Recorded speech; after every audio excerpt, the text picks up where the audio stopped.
আসসালামু আলাইকুম প্রিয় চাকরি প্রত্যাশী ভাই ও বোনেরা, আশা করি সুস্থ আছেন, অনেক দুশ্চিন্তার মাঝেও বেঁচে আছেন, একটু ভালো থাকার চেষ্টা করে যাচ্ছেন। আপনাদের একটি খুশির খবর দিতেই এই ভিডিওটি তৈরি করা। আর এই ভিডিওটি শুধুমাত্র চাকরি প্রত্যাশী ভাই ও বোনদের জন্যই, কেননা এই ভিডিওটির আলোচ্য বিষয় হচ্ছে সরকারি প্রাথমিক বিদ্যালয়ের সহকারী শিক্ষক নিয়োগ বিজ্ঞপ্তি 2020।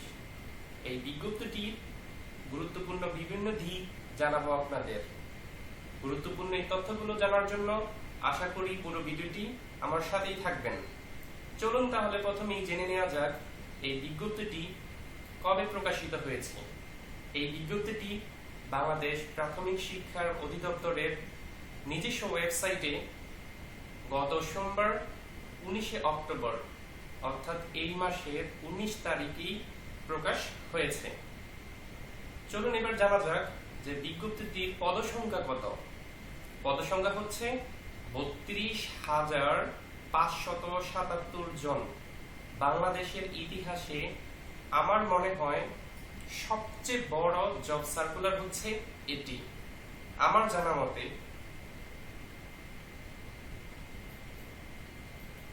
একটি তথ্য জানিয়ে রাখি, এইখানে মোট পদসংখ্যা হচ্ছে 32,577 জন।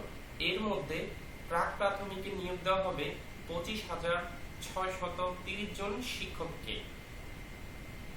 চলুন আরো কিছু তথ্য জেনে নেওয়া যাক। পদবি হবে সহকারী শিক্ষক, অর্থাৎ আপনি প্রাক প্রাথমিকের জন্য নিয়োগ হলেও আপনার পদবি হবে সহকারী শিক্ষক এবং আপনার বেতন গ্রেড হবে 13তম। আপনারা সকলেই জানেন এর পূর্বে এন্ট্রি লেভেলে সরকারি প্রাথমিক শিক্ষক সহকারী শিক্ষকরা বেতন পেতেন 15তম গ্রেডে, কিন্তু এই নিয়োগ বিজ্ঞপ্তিতে সরাসরি উল্লেখ করা রয়েছে 13তম গ্রেড এবং এটি রাজস্বভুক্ত খাতের, অর্থাৎ এটা সরকারের যে রাজস্ব খাত রয়েছে সেই খাতভুক্ত। 13তম গ্রেডে বেতন স্কেল হচ্ছে 11,000 টাকা থেকে শুরু করে 26,590 টাকা, অর্থাৎ এন্ট্রি লেভেলে শুরুতে আপনি 11,000 টাকা বেসিক পাবেন। এটা কিন্তু মোট বেতন না, বেসিক অর্থাৎ মূল বেতন। এবং আপনার বিভিন্ন ডেভেলপমেন্টের মাধ্যমে, অর্থাৎ আপনার চাকরি বাড়ার সাথে সাথে আপনার স্যালারিও বাড়তে থাকবে এবং শেষ পর্যন্ত সেটা বেসিক বেতন হবে 26,590 টাকা।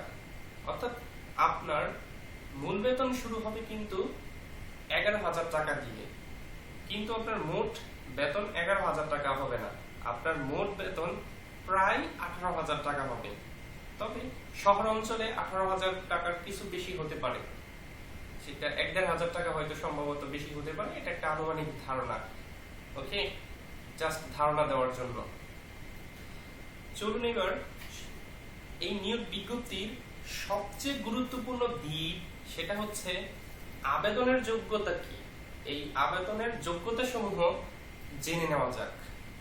শিক্ষাগত যোগ্যতা প্রথমে আমরা জানিয়ে রাখি, এর আগে প্রাথমিকের নিয়োগের জন্য ছেলেদের জন্য স্নাতক এবং মেয়েদের জন্য HSC চাওয়া হতো, কিন্তু এই বিজ্ঞপ্তিতে ছেলে এবং মেয়ে উভয়ের জন্যই শিক্ষাগত যোগ্যতা চাওয়া হয়েছে স্নাতক বা সম্মান, অর্থাৎ আপনাকে অবশ্যই গ্রাজুয়েশন কমপ্লিট করা হতে হবে, অন্যথায় আপনি এই জব সার্কুলারটি ফেস করতে পারবেন না। আরো একটি কন্ডিশন দিয়েছে, সেটা হচ্ছে অবশ্যই আপনাকে দ্বিতীয় বিভাগ পেয়ে উত্তীর্ণ হতে হবে, অর্থাৎ আপনার রেজাল্ট সেকেন্ড ক্লাস থাকতে হবে বা সমমানের CGPA থাকতে হবে। যাদের রেজাল্ট CGPA তাদের অবশ্যই 2 পয়েন্টের উপরে থাকতে হবে অ্যাপ্লাই করার জন্য। মূল কথা হলো আপনাকে স্নাতক পাস হতে হবে এবং সেটা অবশ্যই সেকেন্ড ক্লাস পেয়ে অথবা সেকেন্ড ক্লাসের সমমানের GPA নিয়েই আপনাকে আসতে হবে। চলুন আরো একটি গুরুত্বপূর্ণ বিষয় জানা যাক, সেটা হচ্ছে বয়স সীমা। এটা খুবই ভাইটাল ফ্যাক্ট। 20 অক্টোবর 2020 খ্রিস্টাব্দে সর্বনিম্ন 21 বছর হতে হবে প্রার্থীকে, অর্থাৎ 20 অক্টোবর 2020 আপনাকে অবশ্যই 21 বছর হতে হবে। এটা খুব গুরুত্বপূর্ণ ফ্যাক্টর না, ফ্যাক্টর হচ্ছে এইটা, সেটা হচ্ছে 25 মার্চ 2020 খ্রিস্টাব্দ পর্যন্ত আপনার বয়স সর্বোচ্চ 30 বছর বয়স হবে। অর্থাৎ এই বছরে মার্চ মাসের 25 তারিখের আগেই যদি আপনার বয়স 30 হয়ে থাকে, তাহলে আপনি এই জব সার্কুলারটি ফেস করতে পারবেন না, অর্থাৎ আবেদন করতে পারবেন না। আমি আরো একটু সহজ করে বলছি, যাদের বয়স 25 মার্চ 1990 এর পূর্বে, অর্থাৎ 89 বা 25 মার্চের আগে, তারা এই জবটি অ্যাপ্লাই করতে পারবেন না। এই জবের জন্য অ্যাপ্লাই করার জন্য আপনাকে অন্তত জন্ম তারিখ 25 মার্চ 1990 এর পরে হতে হবে। মূল কথা, যাদের জন্ম 25 মার্চ 1990 এর পূর্বে তারা অ্যাপ্লাই করতে পারবেন না, এবং যাদের জন্ম 25 মার্চ 1990 এর পরে তারা অবশ্যই অ্যাপ্লাই করতে পারবেন। চলুন আরো কিছু গুরুত্বপূর্ণ দিক নিয়ে আলোচনা করা যাক। অনলাইন আবেদনের তারিখ কবে থেকে শুরু? আবেদনের শুরু হচ্ছে 25 অক্টোবর সকাল 10:30 থেকে, অর্থাৎ এই মাসের 25 তারিখেই সকাল 10:30টার পর থেকে আপনারা অনলাইনে অ্যাপ্লাই করতে পারবেন। আর এই অ্যাপ্লাই করতে পারবেন 24 নভেম্বর 11:49 পর্যন্ত, অর্থাৎ পুরো এক মাস আপনারা অ্যাপ্লাই করতে পারবেন। আর আবেদন ফি ধরা হয়েছে 110 টাকা। আপনাদের বলে রাখি, অ্যাপ্লাই করার জন্য শেষের দিকে বিল না করাই ভালো। অনেক সময় সার্ভারে অনেক প্রবলেম থাকার কারণে অনেকেই আবেদন করতে পারেন না, তাই বুদ্ধিমানের কাজ হবে মাঝামাঝি সময়ে অ্যাপ্লাইগুলো করে নেওয়া। চলুন দেখে নেওয়া যাক এই বিজ্ঞপ্তিতে কোটার ধারণাটা কিরকম। এই বিজ্ঞপ্তিও নারীর ক্ষেত্রে কোটা ধরা হয়েছে 60%, অর্থাৎ এবারও 60% নারীকে শিক্ষক হিসেবে নিয়োগ দেওয়া হবে। আর পুরুষের কোটা হচ্ছে 20%, এবং পোষ্য কোটা রয়েছে 20%। অন্য সকল কোটাকে এইবার বর্জন করা হয়েছে, অর্থাৎ টোটালি 32,577 জনের 60%ই নিয়োগ হবে, নারীদেরকে নিয়োগ দেওয়া হবে, এবং 20% থাকবে পুরুষ, এবং 20% থাকবে পোষ্য কোটা, অর্থাৎ যাদের মা অথবা বাবা কেউ একজন প্রাথমিক শিক্ষক হিসেবে কর্মরত রয়েছেন। আরো একটি তথ্য জানিয়ে রাখি, সেটা হচ্ছে এই 100% এর মধ্যে 20% প্রার্থীকে নিয়োগ দেওয়া হবে যারা বিজ্ঞানে দক্ষ, অর্থাৎ সায়েন্স ব্যাকগ্রাউন্ডে যারা রয়েছেন তারা কিছুটা হলেও সুবিধা পাবেন। চলুন পরীক্ষার পদ্ধতিটা একটু ধারণা নেওয়া যাক। পরীক্ষার পদ্ধতির ক্ষেত্রে গতবার আমরা যেটা দেখেছিলাম, আগের নিয়োগগুলোতে 2টা ধাপে পরীক্ষা হয়েছিল, সেটা হচ্ছে রিটেন এবং ভাইবা। আর রিটেনটা ছিল ঠিক পিলির মতোই, অর্থাৎ রিটেন এমসিকিউ ছিল।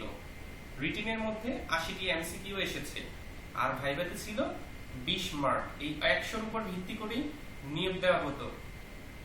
আর এই নিয়োগের জন্য এখন পর্যন্ত স্পষ্টত কয়টি ধাপে পরীক্ষা নেওয়া হবে সেটা বলা হয়নি, তবে আমার ধারণা এই নিয়োগ বিজ্ঞপ্তিতে 3টি ধাপ অনুসরণ করা হবে, সেটা হচ্ছে পিলি, রিটেন, ভাইভা।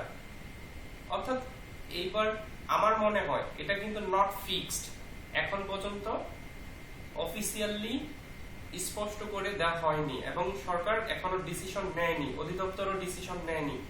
সো এটা পরে জানাবে, বাট আমার মনে হয় এই বিজ্ঞপ্তিতে না বলা থাকলেও 3টি ধাপে পরীক্ষাটা নেওয়া হবে, সেটা হচ্ছে প্রিলি, রিটেন, ভাইভা। অর্থাৎ প্রিলিতে এমসিকিউ থাকবে এবং রিটেন থাকবে, এবং ভাইভার জন্য মার্ক নির্ধারণ থাকবে। তবে যাই হোক, সবচেয়ে গুরুত্বপূর্ণ বিষয় হলো রিটেন দিয়ে শুরুই হোক অথবা পিলি দিয়ে শুরু হোক, আপনাকে অবশ্যই এমসিকিউর আনসারই প্রথমে করতে হবে। তাই যেভাবেই শুরু হোক সেটার কথা চিন্তা না করে আপনি নিজেকে প্রিপেয়ার করুন। আর আপনারা জানেন যে প্রাথমিকে এমসিকিউ যে বিষয়গুলো আসে সেটা হচ্ছে বাংলা, ইংরেজি, গণিত এবং সাধারণ জ্ঞান। এই 4টা বিষয় থেকেই প্রশ্ন করা হয়। যদি 100 মার্কের পিলি হয় দেখা যাবে 4-25-এ 100 হবে, অথবা যদি 80 মার্কের হয় হয়তো মার্কস ডিস্ট্রিবিউশন হবে 4-20-এ 80। সো আপনাকে এই 4টি বিষয়ে সমানভাবে দক্ষতা অর্জন করতে হবে এবং একটি ভালো মার্ক তুলতে হবে, অন্যথায় আপনি এই নিয়োগ যুদ্ধে হয়তো হেরিয়ে যাবেন। সামনের ভিডিওতে কিভাবে আপনারা প্রস্তুত নেবেন এই বিষয়ে আমি আরো কিছু গুরুত্বপূর্ণ ভিডিও দিব, এবং কিভাবে এক চান্সে আপনি পিগলিতে ভালো করবেন এই বিষয়ে বেশ কিছু ভিডিও দেব। তাই প্রয়োজন মনে হলে আপনারা এই চ্যানেলটি সাবস্ক্রাইব করে রাখতে পারেন। ভালো থাকবেন। Thanks to all for watching.